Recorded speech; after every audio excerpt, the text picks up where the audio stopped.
নবম অধ্যায়। অধ্যায়টির নাম বাসা বদল।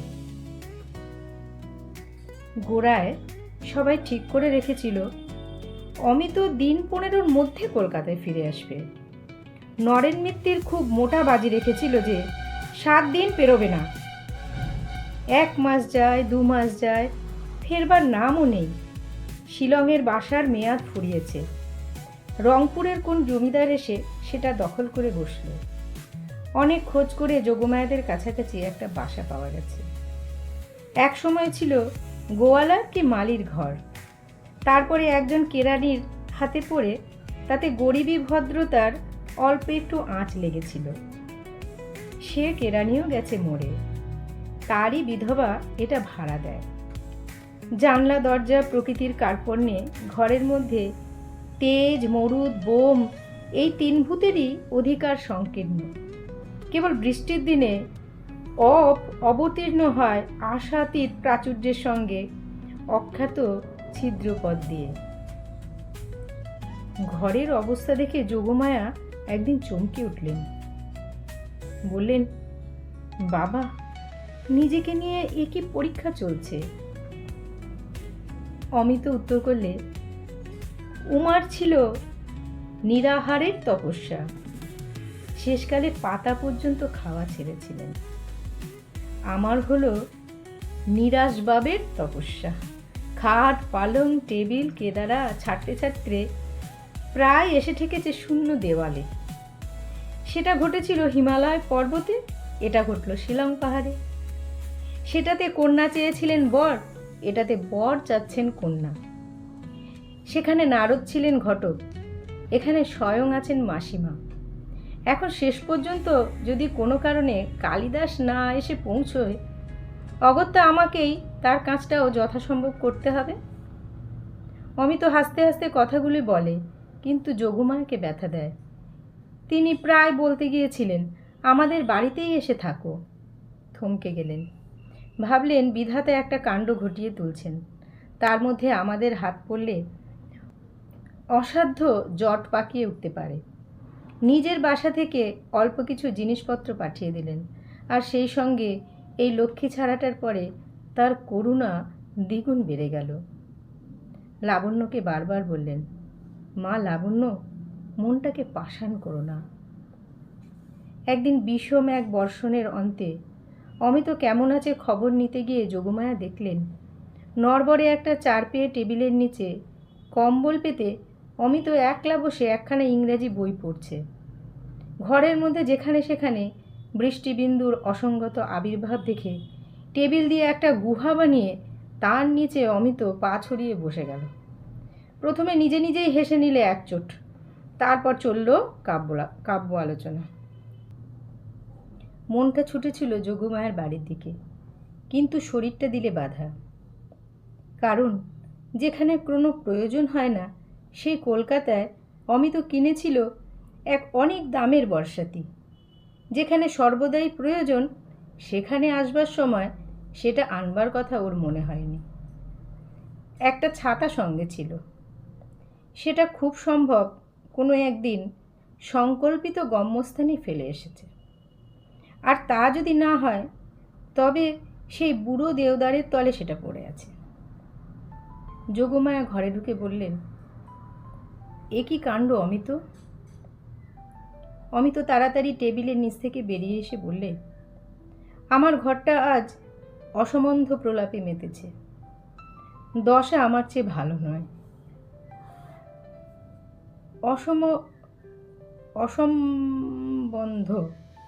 অসম্বন্ধ প্রলাপ।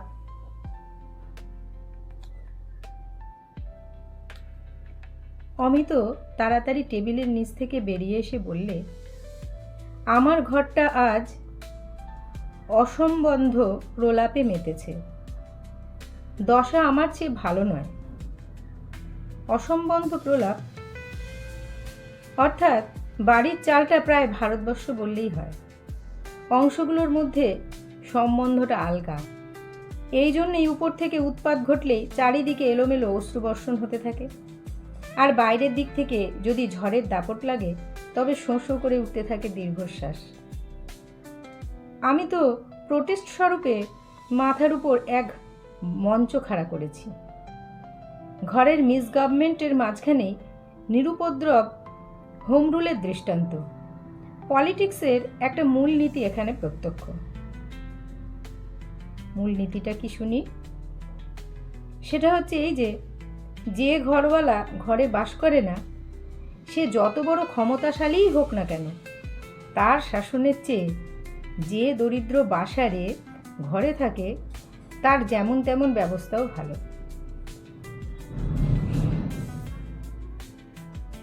আজ লাবণ্যর পরে যোগমায়ের খুব রাগ হলো। অমিতকে তিনি যতই গভীর করে স্নেহ করছেন, ততই মনে মনে তার মূর্তিটা খুব উঁচু করেই গড়ে তুলছেন। এত বিদ্যে, এত বুদ্ধি, এত পাস, অথচ এমন সাদা মন। গুছিয়ে কথা বলবার কি অসামান্য শক্তি। আর যদি চেহারার কথা বলো, আমার চোখে তো লাবণ্যর চেয়ে ওকে অনেক বেশি সুন্দর ঠেকে। লাবণ্যর কপাল ভালো, অমিত কোনো গ্রহের চক্রান্তে ওকে এমন মুগ্ধ হয়ে দেখেছে। সেই সোনার চাঁদ ছেলেকে লাবণ্য এত করে দুঃখ দিচ্ছে। খামোকা বসে বললেন কিনা বিয়ে করবেন না, যেন কোনো রাজরাজেশ্বরী। খামোকা বলে বসে কিনা বিয়ে করবে না, যেন কোনো রাজরাজেশ্বরী, ধনুক ভাঙাপন। এত অহংকার সইবে কেন? পোড়ামুখীকে যে কেঁদে কেঁদে মরতে হবে। একবার যোগমায়া ভাবলেন অমিতকে গাড়িতে করে তুলে নিয়ে যাবেন তাদের বাড়ি। তারপর কি ভেবে বললেন, একটু বসো বাবা, আমি এখনই আসছি। বাড়ি গিয়ে চোখে পড়ল লাবণ্য তার ঘরের সোফায় হেলান দিয়ে পায়ের উপর শাল মেলে গোর্কির মা বলে গল্পের বই পড়ছেন। ওর এই আরামটা দেখে যোগমায়ের মনে মনে রাগ আরো বেড়ে উঠল। বললেন, চলো একটু বেরিয়ে আসবে। সে বললে, কর্তামা, আজ বেরোতে ইচ্ছে করছে না। যোগমায়া ঠিক বুঝলেন না যে লাবণ্য নিজের কাছ থেকে ছুটে গিয়ে এই গল্পের মধ্যে আশ্রয় নিয়েছে। সমস্ত দুপুরবেলা খাওয়ার পর থেকেই তার মনের মধ্যে একটা অস্থির অপেক্ষা ছিল, কখন আসবে অমিত। কেবলই মন বলছে এলো বুঝি। বাইরে দমকা হাওয়ার দৌড়াতে পাইন গাছগুলো থেকে থেকে ছটফট করে, আর দুর্দান্ত বৃষ্টিতে সদ্যজাত ঝর্ণাগুলো এমনই ব্যতিব্যস্ত যেন তাদের মেয়াদের সময়টার সঙ্গে ঊর্ধ্বশ্বাসে তাদের পাল্লা চলছে। লাবণ্যর মধ্যে একটা ইচ্ছে আজ অশান্ত হয়ে উঠল। যাক সব বাধা ভেঙে, সব দ্বিধা উড়ে, অমিতর দুই হাত আর চেপে ধরে বলে উঠি, জন্মে জন্মান্তরে আমি তোমার। আজ বলা সহজ, আজ সমস্ত আকাশ যে মরিয়া হয়ে উঠল। হু হু করে কি যে হেঁকে উঠছে তার ঠিক নেই। তারই ভাষায় আজ বুন বুনান্তর ভাষা পেয়েছে। বৃষ্টিধারায় আবিষ্ট গিরিশৃঙ্গগুলো আকাশে কান পেতে দাঁড়িয়ে রইল।